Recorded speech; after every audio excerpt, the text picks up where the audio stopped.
Assalamualaikum warahmatullahi wabarakatuh. Pemirsa, ternyata ada sebuah penelitian yang dilakukan oleh sebuah lembaga berjudul di jurnal ya, namanya Environmental Science and Technology, yang menyebutkan bahwa masyarakat Indonesia per tahunnya maaf, bukan per tahun ini, per bulannya itu mengkonsumsi mikroplastik sebesar 15 gram. Ya, heboh juga ya. Nah, benarkah penelitian ini? Terus kalau memang benar penjelasannya bagaimana? Nah, hari ini kita akan membahasnya dengan seorang pengamat kesehatan, yaitu Bung Ilman Silanas. Assalamualaikum Bung Ilman. Waalaikumsalam warahmatullah. Nah, Bung Ilman, ini menghebohkan ya. Ternyata masyarakat Indonesia ini per bulannya mengkonsumsi sekitar 15 gram mikroplastik. Ya, Ya, ya. Jadi nggak perlu operasi plastik ya. Udah ada plastik dalam tubuh kita ini. ya, ya, ya. Nah, ini sebenarnya apa sih mikroplastik itu dan bahayanya buat tubuh kita itu apa, Bung Ilman? Baik, untuk definisi sendiri, mikroplastik adalah plastik yang berukuran 1 mikron sampai 5 milimeter. Jadi kalau misalnya kita ada penggaris 1 senti, ya, dibagi dua 0,5 senti itu 5 milimeter. Dan kalau 1 mili itu dibagi jadi 1000, nah 1 mili itu 1000 mikron. Nah, jadi ada plastik sampai bisa berukuran 1 mikron. Dan kalau misalnya di rentang 1 mikron sampai 5 milimeter, nah itulah yang disebut dengan mikroplastik. Dan partikel ini, partikel yang sangat kecil, ini istilahnya bisa terdispersi ya, terutama di perairan ya. Sebelumnya sebenarnya di tahun 2021 itu ada penelitian yang dilakukan oleh Ecological Observation and Wetland Conservation ya, disingkat Ekoton. Mereka meneliti di eh, perairan di Jawa Timur, di daerah utara dan daerah timurnya. Ternyata di laut area utara itu mengandung 57 plus minus ya rata-rata 57, tapi plus minus 87 partikel per 100 liter air. Ya. Dan tentu makhluk hidup yang hidup di air itu di ikan ini pun ternyata memiliki kandungan mikroplastik dalam tubuhnya, yaitu 1,3 plus minus 8,2 partikel per ikan. Ya. Jadi memang ini cemarannya sudah mulai terlihat nih. Dan pada saat dilakukan penelitian lain juga di tahun 2001 yang dilakukan oleh Ekoton di 4 sungai besar, yaitu di Bengawan Solo, Citarum, Ciliwung, dan Sungai Berantas, itu pun ditemukan cemaran mikroplastik yang cukup tinggi. Dan ini tentu berbahaya bagi ekosistem, baik bagi penghuni perairan ya, hewan-hewan di perairan, ataupun kita manusia. Nah, jadi secara definisi demikian. Jadi kehadirannya itu ada, eksis, walaupun memang tidak bisa terlihat oleh mata. Mungkin kalau yang 5 milimeter masih bisa terlihat ya, kecil sekali. Tapi kalau sudah ukuran mikron, nampaknya akan sangat sulit untuk dilihat oleh mata telanjang. Dan ini masalahnya adalah bisa masuk ke dalam tubuh manusia, gitu ya. Bisa masuk ke dalam tubuh manusia melalui makanan.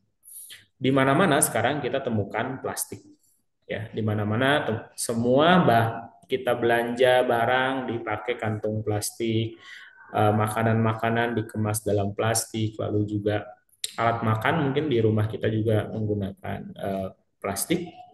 Dan kita tahu plastik ini ya dia memang merupakan salah satu tersusun dari zat kimia apa yang memang ini bisa menghasilkan partikel-partikel yang terlepas dari bahannya tersebut. Dan ini yang memang yang berbahaya. Mungkin itu secara definisi awal.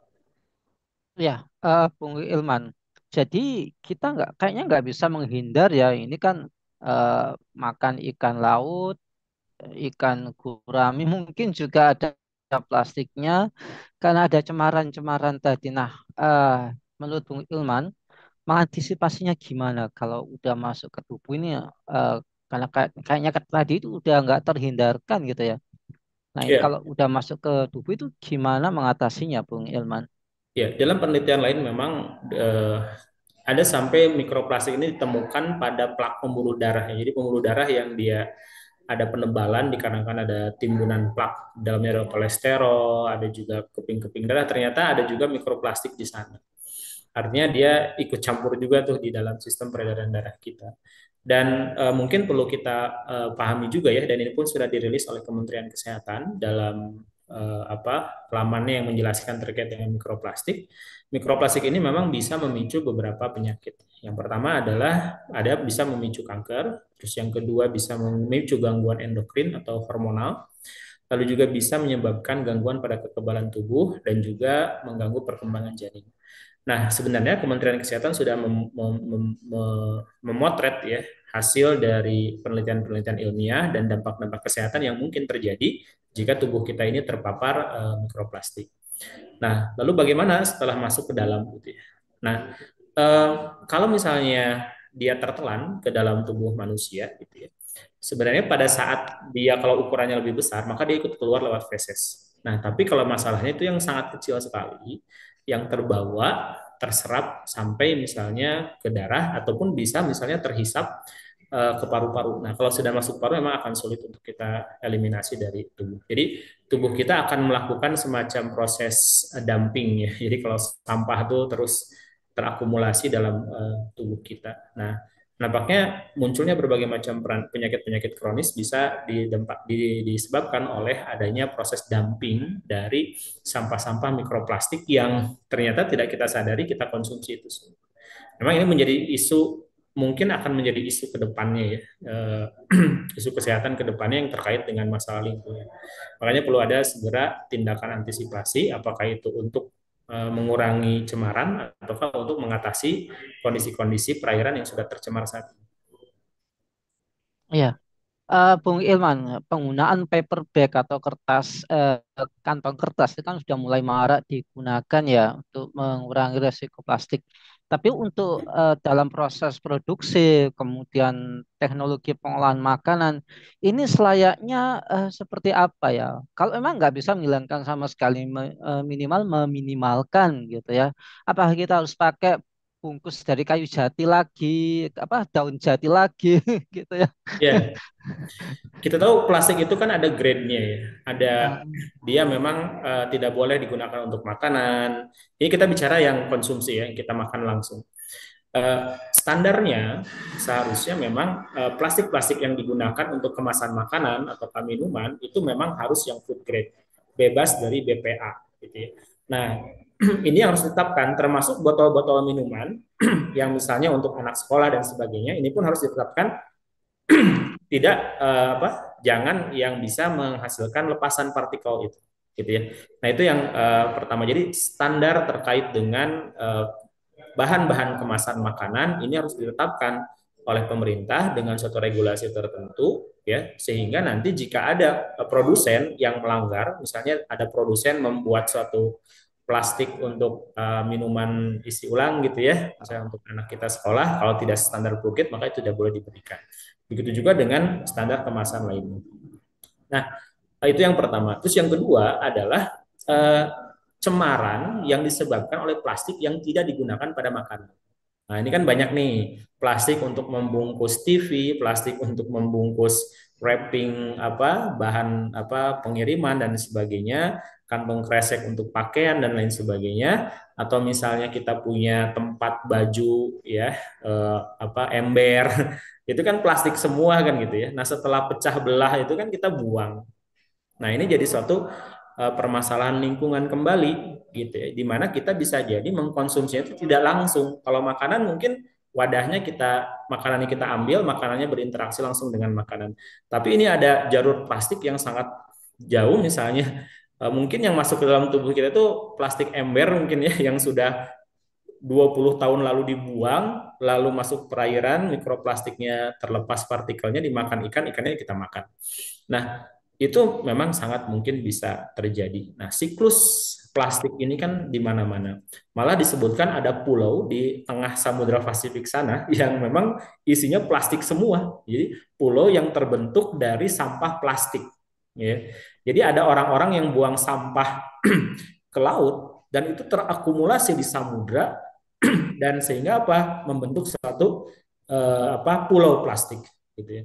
Dan kita pun pernah mungkin melihat ada kura-kura yang hidungnya itu kemasukan plastik kan Oh, gitu ya.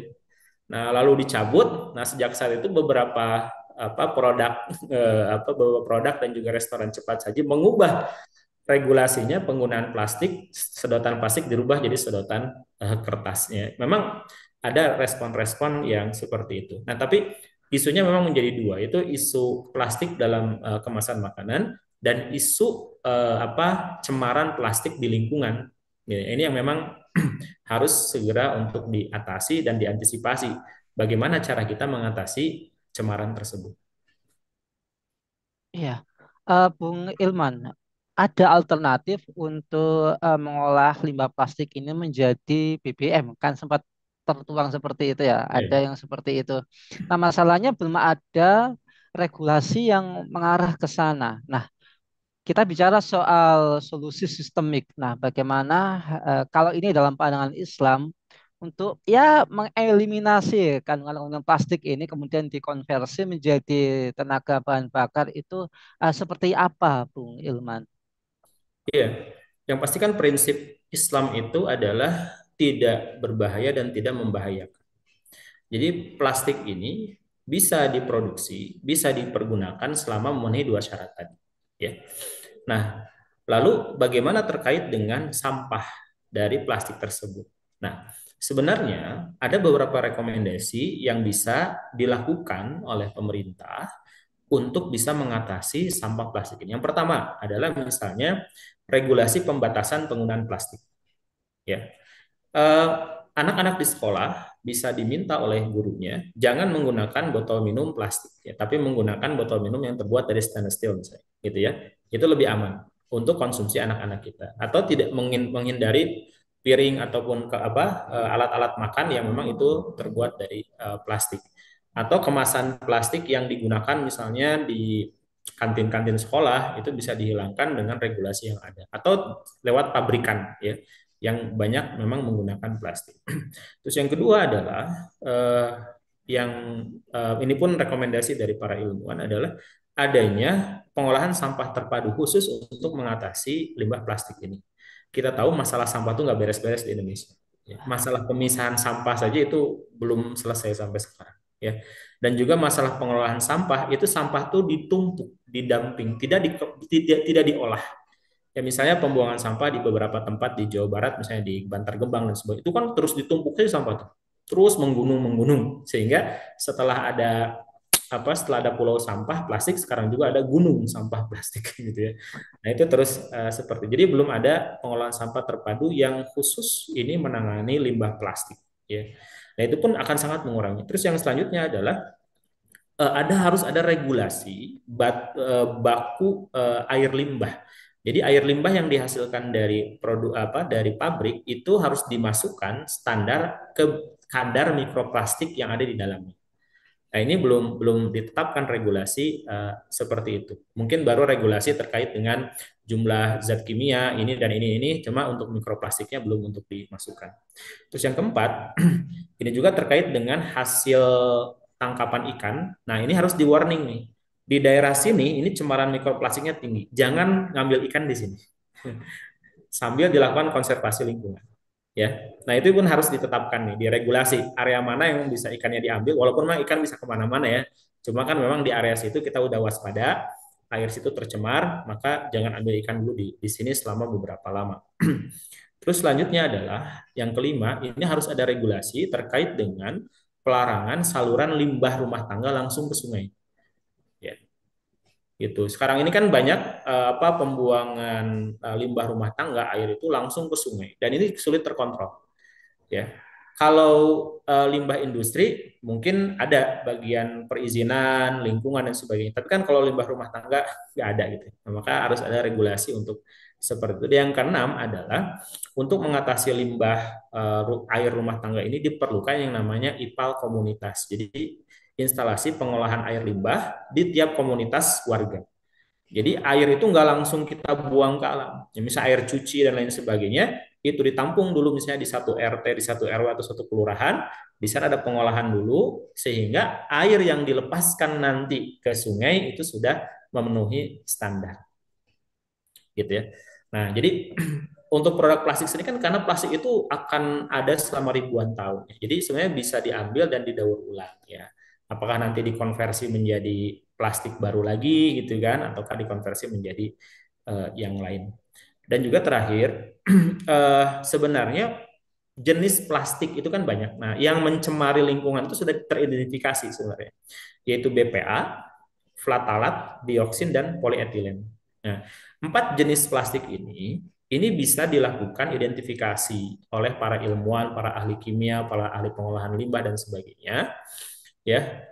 Dan beberapa penelitian di luar negeri sudah menggunakan yang namanya ferroliquid. Jadi ferroliquid ini semacam cairan yang bisa menarik sampah mikroplastik ini dari suatu air, ya, sehingga nanti bisa terakumulasi dan dipisahkan dari air tersebut. Ya.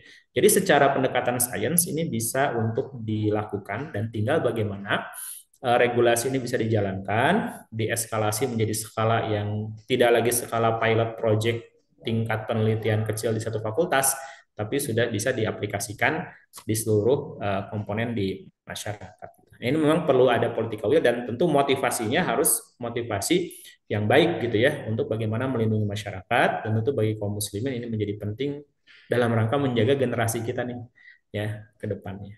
Mungkin begitu. Baik, terima kasih Bung Ilman atas pemaparannya.